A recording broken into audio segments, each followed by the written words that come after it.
আজও সকাল ৮টা থেকে বিকেল ৫টা পর্যন্ত ৯ ঘণ্টা ঢাকাসহ গাজীপুর, নারায়ণগঞ্জ ও নরসিংদী জেলায় কারফিউ শিথিল থাকবে। শিথিলের সময় স্বস্তিতে চলাচল করতে পারছেন জনসাধারণ। তবে রাজধানীতে যে কোনো অপ্রীতিকর ঘটনা মোকাবেলায় সতর্ক অবস্থানে রয়েছে আইনশৃঙ্খলা রক্ষাকারী বাহিনী। শহরে বিভিন্ন গুরুত্বপূর্ণ পয়েন্টে মোতায়েন করা হয়েছে পুলিশ, টহল দিচ্ছে সেনাবাহিনীও। সড়কে গণপরিবহন সহ অটোরিকশা, রিকশায় চলাচল করছে যাত্রীরা। কারফিউ শিথিলের সময় দোকানপাটেও প্রতিদিন দেখা যাচ্ছে ভিড়।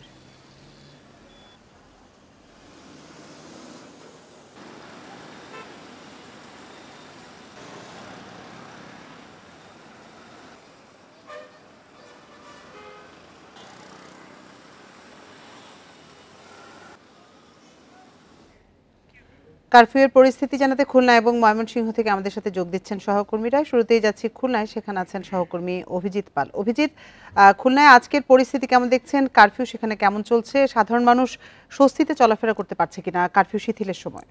নগদের কাছে সব গ্রাহকই প্রিয়, তাই তো সারা দেশে ক্যাশ আউট চার্জ সবচেয়ে কম।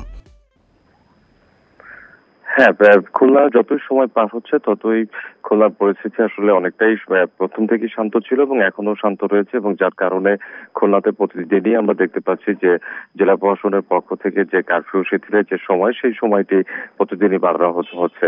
আজকেও প্রায় আপনার 15 ঘন্টার মতন খুলনাতে আপনার কারফিউ শিথিল করা হয়েছে, যেমন সকাল 6টা থেকে রাত 9টা পর্যন্ত খুলনাতে কারফিউ শিথিল করা হচ্ছে।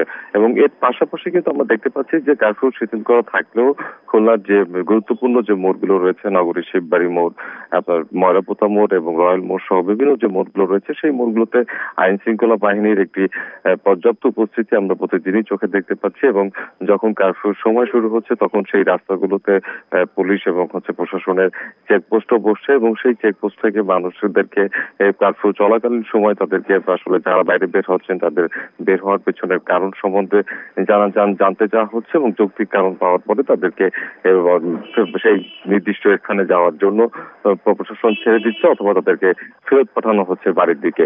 আর কারফিউ যখন শিথিল থাকছে আমরা তখন দেখতে পাচ্ছি যে শহরের যে কর্মচঞ্চলতা, সেই কর্মচঞ্চলতা থাকছে, কারণ সকাল থেকেই যেহেতু কারফিউ শিথিল থাকছে সেহেতু আমরা দেখতে পাচ্ছি যে ভোরবেলা থেকেই আসলে যে মানুষের যে কর্মমুখী মানুষের যে ছোটাছুটি সেটি শহরে দেখা যাচ্ছে, এবং যে স্বাভাবিক সময় থেকে যে যানবাহন চলাচল করে সেই ধরনের যানবাহনও কিন্তু চলাচল করছে। এবং গত দুদিন আগে থেকেই খুলনার সঙ্গে সারা দেশের সড়ক পথে যে যোগাযোগ, সেই সড়ক পথে যে যোগাযোগগুলো শুরু হয়েছে, অভ্যন্তরীণ রুট থেকে শুরু করে দূরপাল্লা রুটে যে বাস চলাচল, সেই বাস চলাচল শুরু হয়েছে। কিন্তু এখনো পর্যন্ত কিন্তু খুলনা থেকে সারা দেশের সঙ্গে যে রেল যোগাযোগ ছিল সেই রেল যোগাযোগটি শুরু হয়নি। শুধুমাত্র এই খুলনা রেল স্টেশন দিয়ে শুধুমাত্র পণ্যবাহী কিছু ট্রেন যাতায়াত করেছে এই কয়েকদিনে, কিন্তু এখনো পর্যন্ত যাত্রীবাহী ট্রেন চলাচল শুরু হয়নি। এবং রেল স্টেশন মাস্টার জানিয়েছেন যে কেন্দ্রীয়ভাবে আসলে সিদ্ধান্ত আসার পরেই খুলনা থেকে যে রেল যোগাযোগ, সেই রেল যোগাযোগ কার্যক্রম চলবে। আর এর পাশাপাশি যদি আপনাকে বলতে হয় যে খুলনাতে যে মোংলা পোর্ট রয়েছে বাগেরহাটে যে মোংলা পোর্টে, এবং এই মোংলা পোর্টটি কারফিউ চলাকালীন সময় অবস্থাতেও তারা তাদের কার্যক্রম চালিয়ে গেছে, এবং সেখানকার নিরাপত্তার ব্যাপারেও তারা জোরদার ছিল। এবং এখন যখন কারফিউ শিথিল করা হচ্ছে আস্তে আস্তে, এবং শিথিল সময়টাতে মোংলা পোর্টের যে কার্যক্রম, সেই কার্যক্রমটি জোরদারে চলছে। এখন পর্যন্ত মোংলা পোর্টে যেটি বলা হয়েছে যে বহির্নগরে এবং যে অভ্যন্তরীণ নগরে প্রায় 8টির মতন জাহাজ রয়েছে, এবং সেই 8টি জাহাজে বিভিন্ন ধরনের খাদ্যপণ্য এবং সিমেন্টারি যে কাঁচামাল, এই কাঁচামালগুলো এই জাহাজগুলোতে রয়েছে। আর এর পাশাপাশি আপনার ভোমরা স্থলবন্দর এবং যে বেনাপোল স্থলবন্দর রয়েছে যশোরের, এই দুইটি স্থলবন্দরের কার্যক্রম কারফিউ চলাকালীন সময় স্বাভাবিক রয়েছে, এবং কোন রকম কোন সমস্যা এখন পর্যন্ত তৈরি হয়নি। এবং বেনাপোল স্থলবন্দরে যে প্রতিদিনের যে রপ্তানি এবং আমদানি রপ্তানি কার্যক্রম, সেটিও স্বাভাবিক রয়েছে। তবে বেনাপোল স্থলবন্দরে আমরা যেটা জানতে পেরেছি যে দুপারেই আসলে এখনো পর্যন্ত পণ্যবাহী ট্রাকের একটি ভিড় রয়েছে, যেটি আস্তে আস্তে কমতে শুরু করেছে। এর বাইরে আসলে খুলনাতে এখন পর্যন্ত 4টি নাশকতার মামলা হয়েছে, এবং এই নাশকতার মামলায় 93 জন গ্রেপ্তার আছে।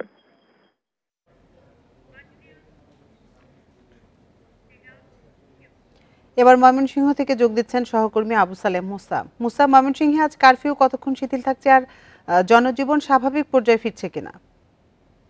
দেখুন, ময়মনসিংহে কিন্তু গত 3 দিনে মানুষের জীবনযাত্রা অনেকটাই স্বাভাবিক হয়ে এসেছে, এবং আজকেও কিন্তু সকাল 6টা থেকে সন্ধ্যা 6টা পর্যন্ত এই 12 ঘন্টা কারফিউ কিন্তু শিথিল থাকবে। এবং শিথিলের সময় কিন্তু মানুষজন তারা ঘর থেকে বের হচ্ছে, তাদের যে প্রয়োজন সেই প্রয়োজন মেটাচ্ছে। আমরা দেখেছি যে কারফিউ শিথিলের কারণে কিন্তু জনজীবন অনেকটাই স্বাভাবিক হচ্ছে, রাস্তায় কিন্তু যান চলাচল সেটি কিন্তু অন্যান্য দিনের মতোই কিন্তু স্বাভাবিক অবস্থায় চলে এসেছে।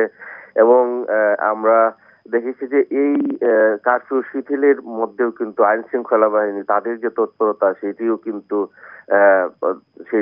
কিন্তু আমরা দেখেছি তারা সেটি করছেন। এবং এই কারফিউ শিথিলের মধ্যে কিন্তু ময়মনসিংহ থেকে রাজধানীর উদ্দেশ্যে যে দূরপাল্লার বাসগুলি ছেড়ে যায় সেইগুলি কিন্তু যথারীতি চলাচল করছে। এছাড়াও ময়মনসিংহ থেকে বিভিন্ন গন্তব্যে যে বাসগুলি ছেড়ে যায় সেই বাসগুলি কিন্তু যথারীতি ছেড়ে যাচ্ছে। এবং আমরা দেখেছি যে বাজারে পণ্য সরবরাহ সেটি কিন্তু বেড়েছে। গতকালকে ময়মনসিংহের সবচেয়ে যে বড় পাইকারি বাজার মেসো বাজার সেটিতে আমরা ঘুরে দেখেছি, আমরা ক্রেতা বিক্রেতার সাথে কথা বলেছি এবং তারা যেটি জানিয়েছেন যে এই কারফিউ শিথিল হওয়ার কারণে পণ্য সরবরাহ বেড়েছে এবং এতে করে কিন্তু পণ্যের দাম কিছুটা গত 2 দিনের আগে যে বাড়তি যে দামটা ছিল সেটি কিন্তু কমে এসেছে। ক্রেতা বিক্রেতারা বলছেন যে আসলে পণ্য সরবরাহ বাড়ার কারণে কিন্তু তারা সেই সুবিধাটি পেয়েছেন। এবং আমরা দেখেছি যে গত 2 দিন আগে ময়মনসিংহ